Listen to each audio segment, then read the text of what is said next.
Hey everybody, how's it going? Welcome to another MAMJ Let's Play. Today I'm playing a game called The Uncle Who Works for Nintendo. Now this game is supposed to be a short, text-based horror story that has multiple different endings and things like that, but apparently it's based off of kind of the concept that when you're a little kid at school, there's always that one kid who said they knew somebody who worked at Nintendo or some other video game company. I don't know how it's supposed to be scary, but I've heard it's scary and it's supposed to be short and sweet, and I figured why not give it a try and maybe you guys can see what it's about as well. So, this game makes extensive use of sound. Play with headphones for the best experience. Occasionally, it may take control of your browser. What? It is not optimized for mobile. For content and trigger warnings, click here. Okay, well, let's just dive right into it. You're 11 years old. What is your best friend's name? Andrew, Ashley, Brandon, Dave, Jessica, Megan, Nicole, Michael, Ryan, and Sarah. Well, let's go Dave. Dave sounds good. Alright, your best friend Dave has invited you to a sleepover at his house this weekend. Yay! You've been best friends since first grade, so asking your mom is basically a formality. Okay, so apparently I get the choice of asking her or just going for it. So let's ask her. You've never confirmed this, but you suspect the babysitter may charge extra when there are two kids. So you sometimes feel like staying somewhere else is the only way you can help out. Oh, okay. Well, then I guess we'll just go ahead and go for it. Alright. On Friday night, you're home for only a few hours. Long enough to pack, get in a fight with your younger sister, pack some more, and watch some TV. At 6 sharp, you're standing on the sidewalk outside Dave's house while your mom idles in her car nearby. She leans out the window to you. You behave yourself, okay? She says, as always. I'll be at work, but if anything happens, you call me. Okay, Mom. I'm 11. I can do my own thing now. I live my own life. I'll pick you up tomorrow at 3, she says, again, as usual. But then she pauses, looking up at the sky, which has been overcast throughout the day. If you play outside, she adds, be careful, it's probably gonna rain. Kiss Mom goodbye, wave goodbye. I'm not gonna kiss my mom in front of Dave, or anyone. I'm waving. See you later, Mom. After you part, your mom drives down the street, disappearing around the corner. You turn back to Dave's house. The lights inside are glowing warmly. You can see Dave waving at you from his bedroom on the second floor. No, I can't, but okay, I'll take your word for it. Head inside.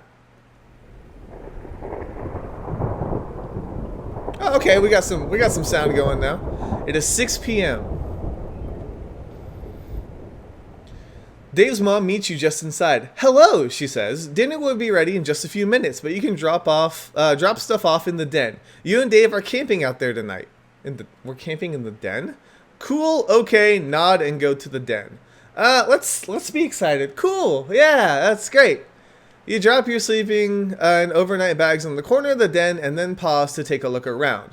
Behind the couch, a grandfather clock is ticking softly. Through a set of patio doors on the far side of the room, you can see the sky is just as gray as it was when your mom left. Framed pictures line the walls, and over the dark fireplace hangs a monstrous pair of antlers from a buck that Dave's dad shot years ago. And of course, there's the big screen TV. Oh, we're going to be playing some games tonight. Sometimes it makes you uncomfortable how much nicer Dave's house is than yours. Hey, that's offensive. Anyway, you drop your sleeping bags, sleeping and overnight bags in the corner. What's the difference? Oh, okay. Dave entered the room while you weren't paying attention, and he now stands in the doorway, smiling expectantly. Are you ready for dinner, he asks. Sure or yeah. I don't see how some of these options really change anything, but yeah, I'm ready. Dinner passes quickly. Tonight's meal is spaghetti and meatballs, one of Dave's favorite meals, as his mother points out while helping on your plate. Dave's father cracks a beer and jovially interrogates you about how much trouble you and Dave are getting into at school. Dessert is heaping bowls of ice cream drizzled in chocolate sauce. You can't even finish yours. Yeah, right. I'll finish everything. The grandfather clock in the den chimes. I want to click on cracks a beer, just see what it says. Wait, that wasn't a beer after all. That's a glass of lemonade. What? Why would you even think it was beer? Dave's father doesn't drink alcohol. You're quite certain of that fact, and now you've remembered it. Well, whatever. So, am I recalling these facts? And didn't it say that he cracked it open? Okay, Dave's father sips a lemonade and jovially interrogates. This is kind of weird. You go along now, says Dave's mom, smiling from her side of the table. We'll clean up in here. Let's go get the TV ready, says Dave. The two of you leave the dining room and head upstairs. Dave's room is immense. What is up with that scribble scrabble on the back? You stay in the den because the TV is larger there, but there's a sizable one here, flush with the wall opposite of the full-size bed. We'll take the 64 down first, says Dave, heading towards his TV and opening the entertainment center cabinet. It's his prerogative, of course. He gets to choose what you play first, usually. But as Dave begins unhooking the cords from the N64 to the TV, you catch sight of the other things he has in there. Okay? All the major stuff, an old SNES, PlayStation, Dreamcast, but some other things too, things you don't really recognize. A large black box with green highlights, a smaller purple one, and the strange white one with a yellow tower with what look like gloves resting on the hooks on either side. A compact white cone. What are those, or those look cool? What are those? Dave looks to the clutter in his cabinet. Oh yeah, he says, they're pretty cool. I can't show them to you though. They're still secret. I promised my uncle. Of course, you suddenly remember his uncle. The uncle who works for Nintendo. Okay. Alright.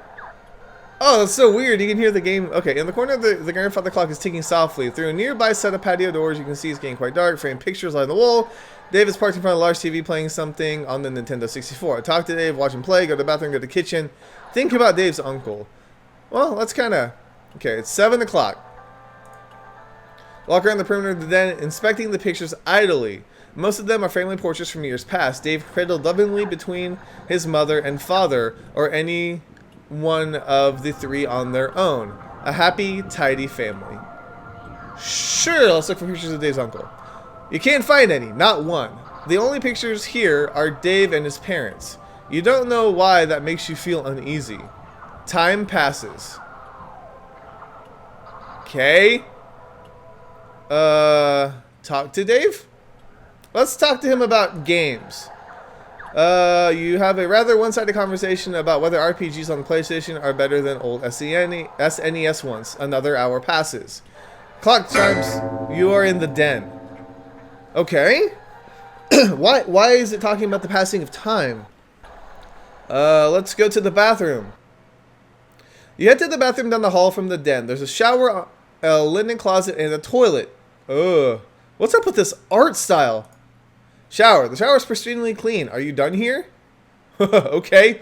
Linen closet. It's a linen closet filled with large fluffy towels and washcloths. You're not sure why you looked in there. Are you finished? Toilet. You don't have to go right now. Okay. Why are you asking me if I'm done? I'll go back. You head back to the den. Okay. How about the kitchen? Passing through the empty dining room, you enter the kitchen, which is also deserted right now. Fridge. Yes. Few things here. Soda, cold pizza, milk, a water pitcher. Pizza. You grab your snack and exit the kitchen. You head back to the den. The clock chimes. You are in the den. This is so weird. Okay, Dave's mother bustles into the room, holding a large ceramic bowl filled with popcorn under her arm. How are you kids doing? She asks. Good, says Dave, his eyes not moving from the television. I hope you're having fun, says Dave's mom. Here's some popcorn, extra butter. She places it on the floor by Dave. Almost immediately, Dave is shoveling popcorn in his mouth. Meanwhile, his mother smiles first at him and then back at you. There's sodas in the kitchen if you get thirsty, she says, and some pizza from the other night if you get hungry. I may have already helped myself to the pizza. Sorry about that. You know, Mikasa, Sukasa kind of thing. I just, pizza. So, thank you. Thank you. Let's be polite. She looks at Dave. Your father's gone to bed. I'll be there soon myself. I want you two to keep it quiet, all right? Yes, Mom, says Dave tiredly. Oh, and before I forget, she adds, your uncle called. He suddenly has some business here in town tomorrow, but he's driving in early. He'll be here around midnight. Okay. For the first time, Dave stops playing his game, stops eating popcorn, and turns to look at his mother. Okay, he says. I want you two to welcome him in. He'll be very tired and very hungry, so offer him something to eat before he goes to bed. Okay, Mom.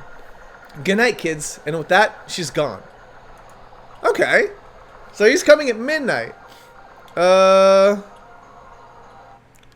Ask about the uncle's visit.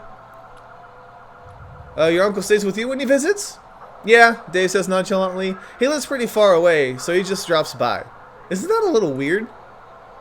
Dave gives you a look you don't like very much. How would you know, he asks. You don't even have an uncle. Okay, I guess childish diss. Yeah, I guess so. Jot the conversation in silence. Okay, let's think about Dave's uncle then. It began with Mew. You didn't believe him at first. When Dave came to school one day and told you he finally caught Mew. Prove it, you said. So he pulled out his Game Boy and showed you. There it was, Mew, the 151st Pokemon, available only to players at promotional events, somehow unlocked on Dave's game. It's really strong, he said. It KOs every enemy in one hit. Dave demonstrated this claim at recess, when you and some other friends linked Game Boys to do battle. Oh, the memories! Anybody else remember just Pokemon battles back when you had to connect them with that link cable? Oh, wow, this is like a trip down memory lane. You were the first one down. No one else got a single hit on Dave's Mew. You asked Dave how he managed to get it. Oh, my uncle got a job at Nintendo, said Dave. You were walking home together, past one of the construction crews. Dave still lived next door to you at the time. Oh. There had been a storm not too long ago. Trees were all over town. Buildings had collapsed. You were standing at an intersection with Dave as a truck rumbled by, loaded up with ragged tree trunks. What a bad storm. Okay, what's this one? Wait, this couldn't have been too long ago. When did Dave move? There was something nice about being neighbors. Okay, so you don't remember how long ago it was. Okay, so it's like the kid's memory, the narrator's memory almost is not completely reliable, you know, because like he gets details and facts wrong when you pursue them a little bit. He also got me this new Game Boy, said Dave, pulling it out of his pocket.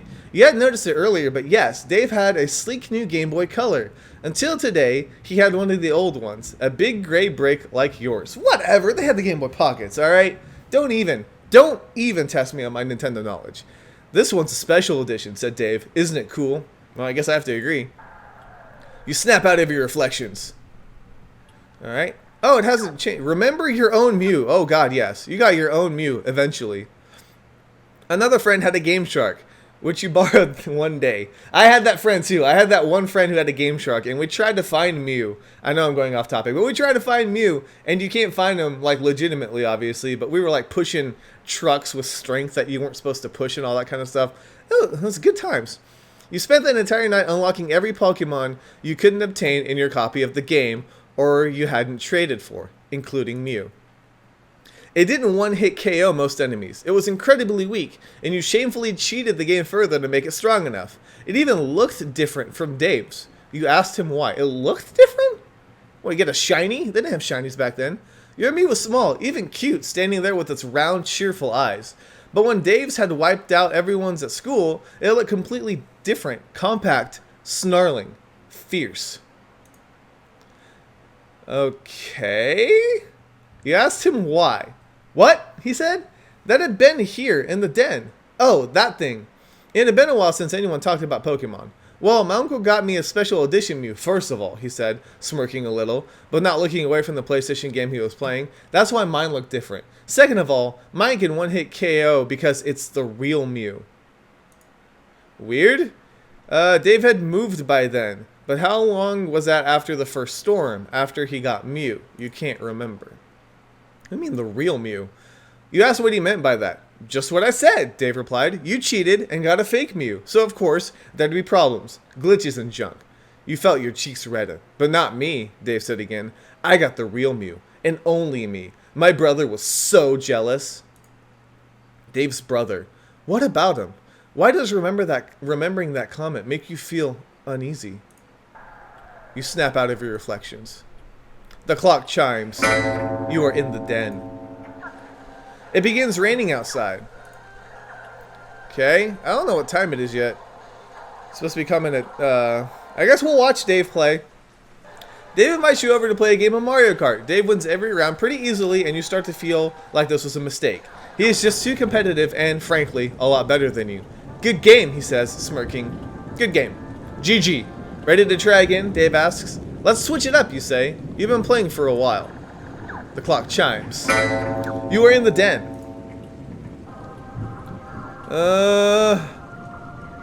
There's not really anything else we can do, is there? Ask if Dave thinks the storm will be as bad as the last one. Do you think the storm will be as bad as the one we had before? I don't like the sound of the wind. Do you remember the storm we had that tore down all the trees? Yes. I don't know what you're talking about, says Dave. You don't remember? Remember what? The storm. It happened a few weeks ago. It was huge. It took down trees. I actually forgot until tonight. There was this huge storm a few weeks ago, I think. That one? Dave shakes his head. If it was important, I'm sure I would have remembered it, he says. You fall silent. Weird. Let's talk about school, Dave. We begin talking about a mutual acquaintance who moved away, but Dave quickly changes the topic. An hour passes. That wasn't very quickly then. The grandfather clock chimes the hour as Dave suddenly looks up from the 64. It's time, he says. Time for what? Is your uncle here? Someone knocks at the front door. What's up with that picture in the back? That's him, says Dave, standing up. I should go let him in. As he leaves the den, you realize you can follow, but part of you really feels like being scarce for a bit. I'm gonna follow. The knocking continues persistently as you follow Dave. Okay, the sounds. As you follow Dave to the front of the house. Outside pebbled glass, the front window, you can see a tall, dark shadow. Dave goes to the door, undoes the deadbolt, and cracks it open.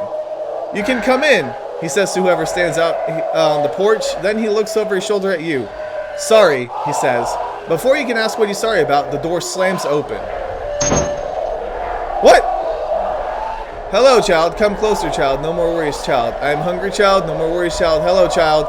Fear none. Screaming cease. Stop it, child. Hello, child. What is going on?